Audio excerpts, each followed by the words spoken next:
점도 콕, 필요한 정보도 콕 집어주는 방송이 있습니다. 바로 신율의 뉴스 정면 승부. 하루의 뉴스를 콕콕 집어 여러분의 귀를 콕콕 찔러 청취자 여러분들께 전달해드리겠습니다. FM 94.5MHz YTN 뉴스 FM입니다. HLQV. 살아있는 뉴스, 깨어있는 방송, YTN 뉴스 FM 사랑해요. 한국의 뉴스 채널 YTN 뉴스 FM에서 8시를 알려드립니다.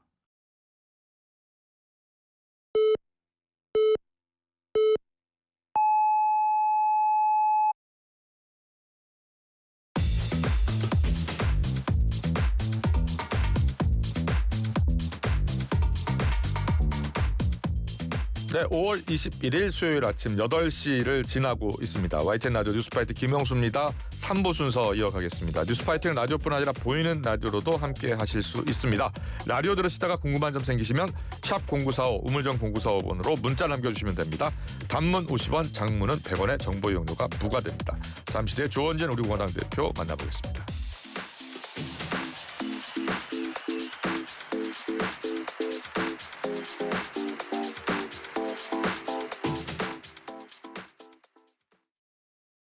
한국인의 연금 공식 시작. 퇴직연금 한투, IRP 한투, 연금 이전 한투. 투자 전문가 한투가 관리 수수료 없이 평생 알아서 해주니까 퇴직연금 고민이라면 외우세요. IRP 한투, 한국투자증권. 한국투자. 원금 손실 발생 가능 및 투자자 귀속. 가입 전 상품 설명서 및 약관 필독.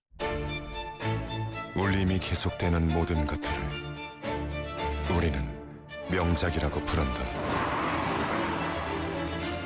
지금도 시간이 지나도 메르세데스 벤츠 S클래스 지금 가까운 전시장에서. 역대급 폭염이 예고되며 공공기관, 산업 현장, 물류창고 근로자들의 걱정이 커지고 있습니다. 시원하고 쾌적한 근무 환경은 모두의 바람이자 펜직의 바람입니다. 넓은 공간도 쾌적하게 대형 실링팬은 펜직. 생활에 유익한 바람을 만드는 펜직.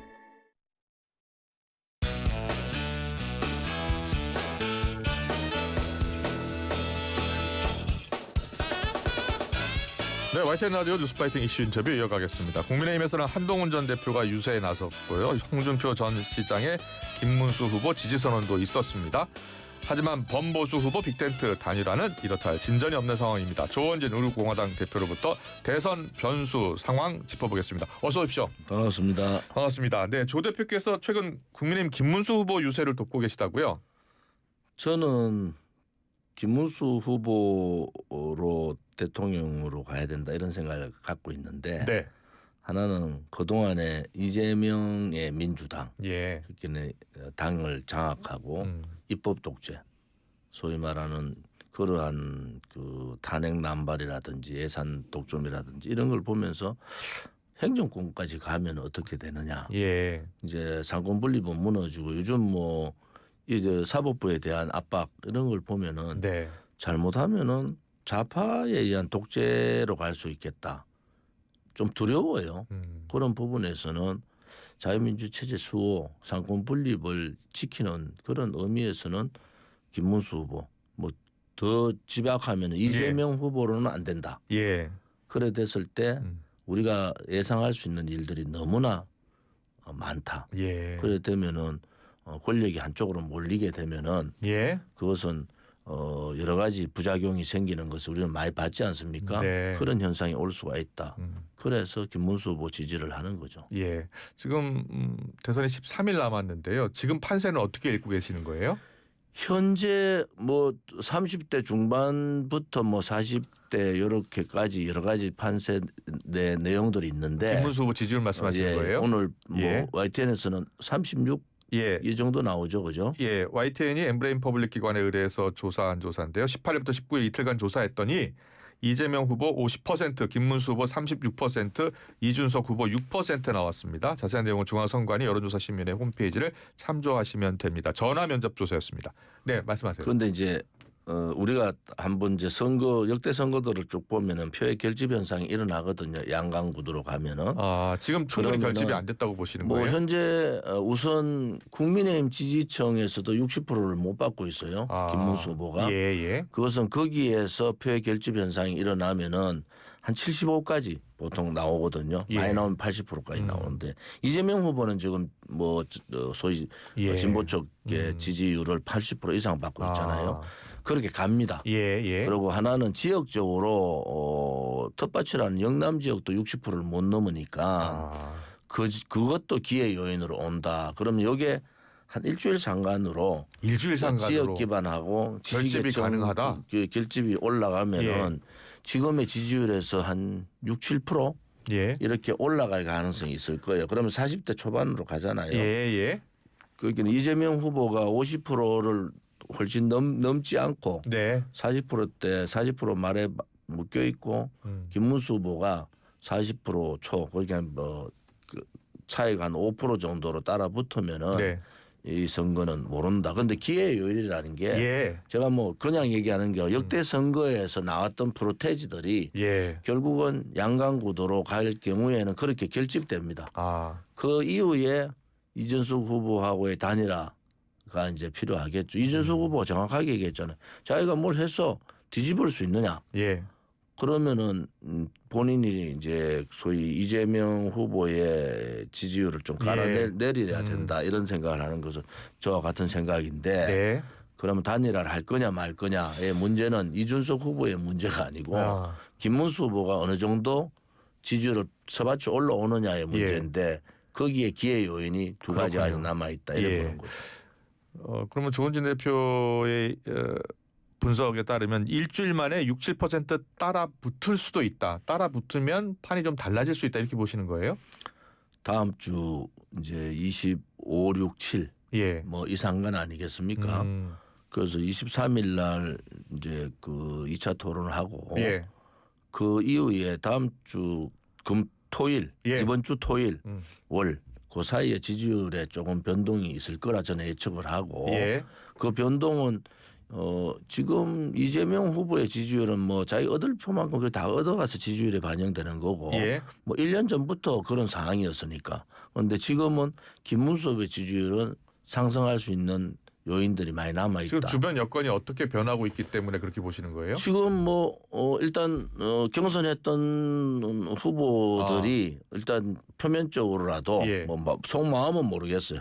표면적으로라도 이제 선거운동에 들어가고 지지선을 한동훈 하고 전 대표 유세 시작했고 그 홍준표 후보도 뭐 일단 민주당 쪽 지지는 아닌 것 같다.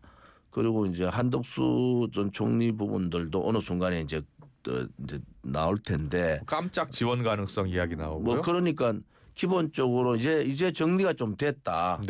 이 정리하는데 힘들었어. 일주일 정리했는데 정리가 됐으니까 이제 본격적인 선거 돌입을 하게 된다. 그리고 저는 뭐 민주당에서 여러 가지 또 뭐 오만하다 그럴까? 다 대통령 다 된 듯이 하는 그런 모습들이 요새 보이잖아요. 그리고 박창대 대표 대행이 그냥 경고를 날리는 상황이니까 선거라는 것은 투표장 들어가서 장막 열고 들어갈 때까지도 모르는 거예요. 그래서 저는 기회 요인이 한 2번 정도는 더 있겠다. 하나는 결집이 있고 두 번째는 단일화 문제가 있고 세 번째는 막판에 이제 과연 누구를 선택해야 될까 국민들이 선거 2, 3일 놔놓고 최대 고민으로 들어가는 겁니다. 그래서 13일이라는 날짜는 그렇게 짧은 날이 아니다. 저는 그래 보는 거죠. 그렇게 보시는군요. 지금 보수 결집 이야기 하셨는데 지금 보수 결집이 충분히 이루어지고 있지 않은 상황이다라고 보고 계시는 거잖아요. 그런데 보수도 지지층이 스펙트럼이 넓어요. 한동훈 전 대표 지지층도 있고요. 그런데 한동훈 전 대표가 유세에 나서긴 했는데 보니까 김문수 후보라든지 기호 2번이 달리지 않는 그런 빨간 티셔츠를 입었더라고요. 밉상이지. 그래서 좀 그냥 그 이재명 민주당은 저는 이제 그 윤석열 대통령 정부에서 대선에 불복했다 이런 느낌을 많이 받고 있는데 경선의 정당 민주주의의 기본은 그 민주주의 절차가 결정되면은 거기에 대해서 따르는 거거든요. 예. 그러면 이제 경선 후보가 정해졌고 대선에 들어가면은 경선 다른 사람은 몰라도 경선 후보로 같이 뛰었던 사람들은 지원을 해야 된다. 네. 뭐 그런 입장으로 보고 예예. 뭐 한동훈 후보 뭐 부분들도 뭐 좀 더 전향적으로 할 수 있는 계기는 윤석열 김문수 후보의 지지율입니다. 아. 지지율이 40%대로 안정적 40% 초반으로 올라가면은 예예. 뭐 다 결집할 수 있다. 그래서 저는 이번 일주일 동안 그런 현상들이 나오게 될 거다. 네. 그렇게 보면은 그래요. 뭐 13일 동안의 이 선거가 그렇게 일방적인 이재명 후보의 독주로 가지는 않을 거다 이렇게 봅니다. 예. 이준석 후보의 단일화는요.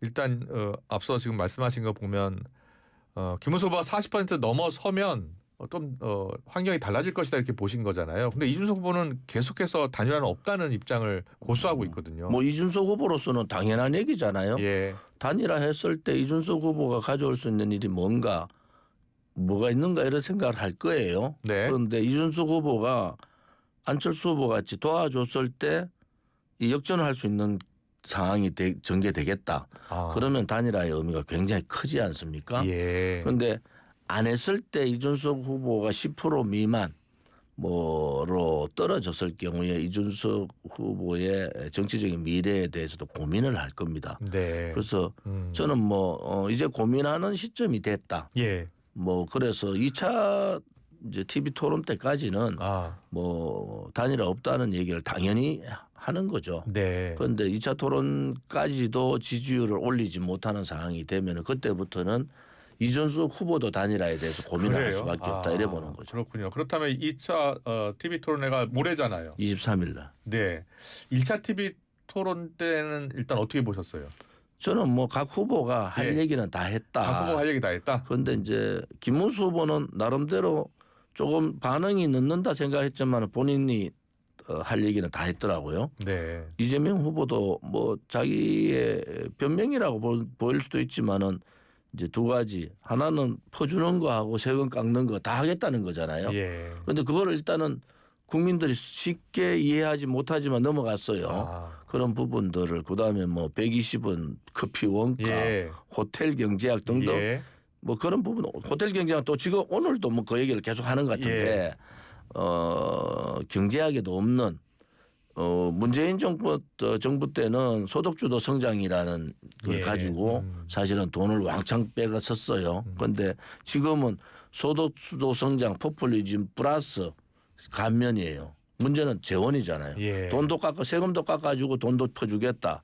그런 재원에 대한 대책이 별로 없어서 저는 뭐 그렇게 쉽게 믿음이 안 가지만은 네. 그래도 본인의 주장은 계속 한 거 아닙니까? 아. 그리고 이준석 후보는 나름대로 자기의 뭐 할 수 있는 논리를 예. 청년들의 귀에 속속 들어오는 얘기를 했다. 네. 저는 그래 봐서 2차 부분은 오히려 이제 사회 부분이 훨씬 더 재밌겠다. 그렇게 보세요? 그렇게 봅니다. 예.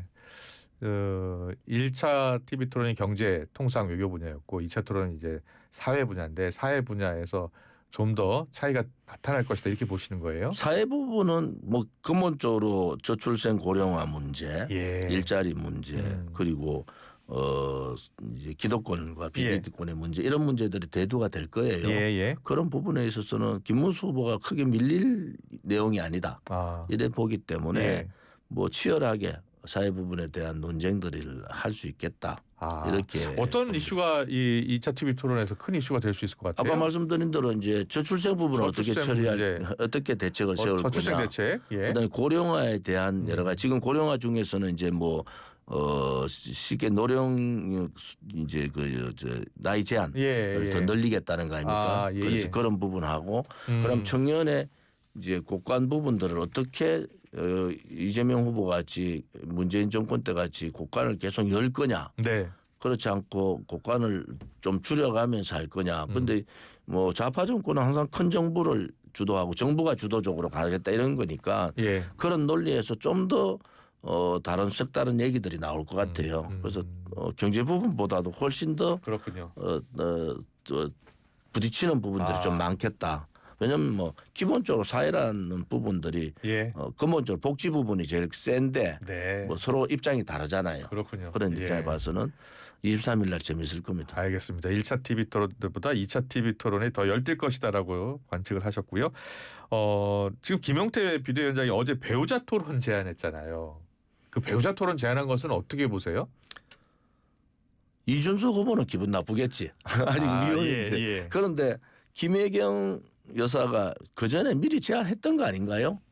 김혜경 여사가요? 지난 대선 때 김혜경 여사가 후보자 검증이 필요하다고 했지 TV 토론 제안은 하지 않은 것 가족 같아요. 관계에 대해서도 검증이 필요하다고 얘기했기 때문에 예. 뭐 검증의 하나의 방법은 뭐 소위 부인들에 대한 네. 후보자 부인들에 대한 그러한 제안을 할 수가 있죠. 예. 할 수 있는데 본인들이 그걸 했기 때문에 민주당에서 그렇게 크게 반박 못 할 거예요. 네. 검증을 해보자 하는 얘기는 같은 입장이지 않습니까? 그래서 오히려 검증을 피하고 있는 민주당이 뭐 좀 도덕성이나 자질에 있어서 좀 밀리는 모습 아닌가? 예.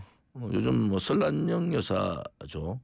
내공이 엄청 세더라고. 예. 그래서 한번 그런 모습들도 국민들은 좀 궁금해하실 것 같아요. 네.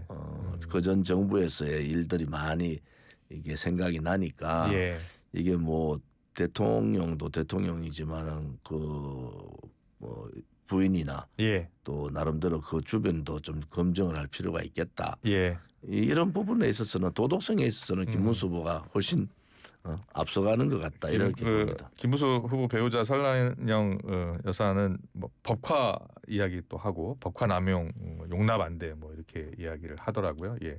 그래서 그런 점을 좀 부각하려고 하는 것 아닌가라는 시각도 있어요. 저는 김문수 선배 잘 아는데 네. 정말 지독한 분이에요. 그렇게 어렵게 예. 뭐 국회의원도 3번 하고 뭐 도지사 뭐 그다음에 장관도 하고 이랬잖아요. 예. 그런데 그렇게 청빈하게 산다는 게 쉽지 않습니다. 네. 또 부부가 부창부수라고 그렇게 같이 맞춰서 하기도 쉽지 않아요. 예. 제가 봤더니 그 사모님이 뭐 돈 좀 가져오라고 얘기했다고 예. 왜 당신은 좋은 데서도 돈 안 가져오냐고 예. 그런 얘기도 들었는데 예. 아마 그런 부분들이 우리 삶의 행복에 대해서 일반 상식적 삶의 행복을 추구하고 있는 서민들 예. 또 우리 중산층들의 가슴을 좀 울릴 거다. 그런 부분도 예. 선거에서 관전 포인트라고 볼 수 있습니다. 그래서 제가 하는 얘기는 기회 요인도 있고 인물에 대한 대비도 있기 때문에 네. 이 선거가 그냥 민주당 이재명 후보의 독주로 가는 선거는 아닐 거다. 네. 저는 그렇게 보는 거죠. 알겠습니다. 그리고 윤석열 전 대통령 탈당이요. 지난번 여기 출연하셔서 윤 전 대통령이 탈당을 곧 할 것 같다라고 이야기해 주셨고 실제로 탈당을 했어요. 그런데 좀 뒷북 탈당이다. 사과 없는 탈당이었다. 계엄에 대해서. 지금 김문수 후보는 계엄에 대해서 사과를 한 상황인데 거기에 대해서는 어떤 생각이세요? 그 부분은 뭐 민주당 쪽에서는 그렇게 평가할 수 있고 예. 또 윤석열 대통령에 대해서 감정이 있는 분도 그 얘기할 수 있지만은 네. 탈당 그 자체가 하나의 이슈잖아요. 예. 그래서 그런 과정들은 윤석열 대통령의 탈당을 옆에서 얘기했던 분들이 윤석열 대통령을 제일 아끼는 사람들이 그런 것 같아요. 예. 그래서 그런 부분에서는 뭐 탈당하는 것이 윤석열 대통령으로서는 뭐 잘한 일이다 이래 보고요. 예. 뭐 탈당의 문제를 가지고 이래저래 얘기할 수 있죠. 선거철이니까. 민주당에서는 위장 탈당 아니냐라고 이제 비판하기도 하고요. 탈당은 탈당이지 위장 탈당이 있습니까? 예. 탈당하면 탈당한 거죠. 예. 그래서 그런 부분에 있어서는 이제 그걸 계기로 조금의 변화들이 있잖아요. 예. 홍준표 전 시장이나 한동훈 그렇죠. 홍준표 시장은 윤석열 전 대통령이 탈당했으니 이제 김문수 후보를 지지하겠다라고 뭐 표현했대요. 한동훈 예. 후보도 한동훈 전 대표도 뭐 예. 그걸 계기로 나온 거 아닙니까? 예, 예. 그것이 이제 하나의 보수의 결집의 역할이 된다. 저는 그렇게 예. 보고 있습니다. 아, 한동훈 전 대표는 이번에 첫 유세 지원하면서 계엄 탄핵에 대해서 좀 더 과감한 입장의 변화가 필요하다라고 했어요. 그리고 실제로 여러 분석을 보면 중도층의 표심 확장을 위해선 좀 더 적극적인 계엄 탄핵에 대한 사과가 필요하다는 주장도 있고요. 뭐 한동훈 후보 측에서는 그래 얘기할 수 있는데 네. 지금은 더 이상 그 얘기를 하는 것도 도움이 안 된다. 그래요? 지금은 결집을 해서 용광로 같이 하나로 다 뭉치는 게 지금 필요하고 지금 제가 말씀드렸잖아요. 네. 보수 지지층이 60%를 못 넘어가는 거예요. 아. 그런 그거를 빨리 올리는 방법들을 생각을 해야 된다. 지금 바깥의 생각보다는 오히려 안에 내부적인 결집이 더 필요하다는 결집이 더 말씀이시네요. 훨씬 더 필요하다. 왜냐하면 예. 수치상으로 그래 나오지 않습니까? 네, 네. 그래 되면 40대 초반을 가서 예. 그런 상황들이 우선 더 필요하다. 이렇게 보는 거죠. 예. 막판의 선거 이슈 가운데요. 그 쥐기현 판사 접대 의혹 논란 있잖아요. 예. 그 관련해서 이제 대법원도 조사에 착수를 했고 또 공수처도 수사에 착수를 했네요. 어떻게 보고 계세요? 뭐 궁금한 거는 풀어야 되는데 저는 네. 뭐 청담동 첼로 사건이 자꾸 연상됩니다. 그래서 그 정도의 증거가 있으면 민주당이 벌써 깠겠죠. 예. 이 선거철인데 아무튼 조금 뭐 민주당이 생각하는 대로 가지는 않을 거다 이렇게 봅니다. 국민의힘에서는 이게 사법부 압박 아니냐라고 또 공세. 뭐 사법부 압박이 하고 맞죠. 있고요. 왜냐하면은 뭐 지기현 판사가 아무런 관련이 없는 판사 같으면은 그런 얘기가 나올 리도 없죠. 네. 그러니까 사법부 판사들에 대한 뒷조사를 한다. 그것은 굉장히 위험합니다, 사실은. 그래서 제가 처음에 말씀드린 대로 예. 입법 독재를 넘어서 사법부 압박을 하고 본인들하고 관계되는 사건의 담당 판사나 검사에 대해서 탄핵을 요구하고 예. 뒷조사를 하고 그렇게 하면은 사법부가 무너지죠. 네. 권력이 무너지잖아요. 예, 예. 우리나라 사법부가 권력과 저항해서 용기 있게 희생하는 사람들이 얼마나 되겠느냐. 예. 그런 부분에 있어서는 사법부의 독립뿐만이 아니고 법치 사망으로 간다. 그래서 두려운 거예요. 그래서 이재명 후보가 되면 안 된다는 입장입니다. 알겠습니다. 여기까지 듣겠습니다. 지금까지 조원진 우리공화당 당대표와 함께했습니다. 잘 들었습니다. 고맙습니다. 온도와 습도를 항상 일정하게 유지시켜주는 항온 항습기 전문기업 AR, 전산센터, 반도체 공장, 미술관, 박물관, 귀중품 보관실 등을 40여 년 축적된 기술로 AR이 지켜드립니다.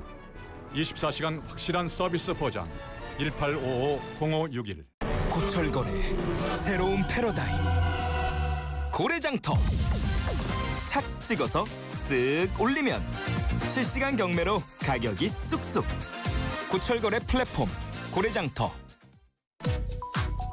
코리아 트렌치. 코리아 트렌치. 안녕하세요. 브레이닝 캡슐 모델 박혜주입니다. 기억력 감퇴,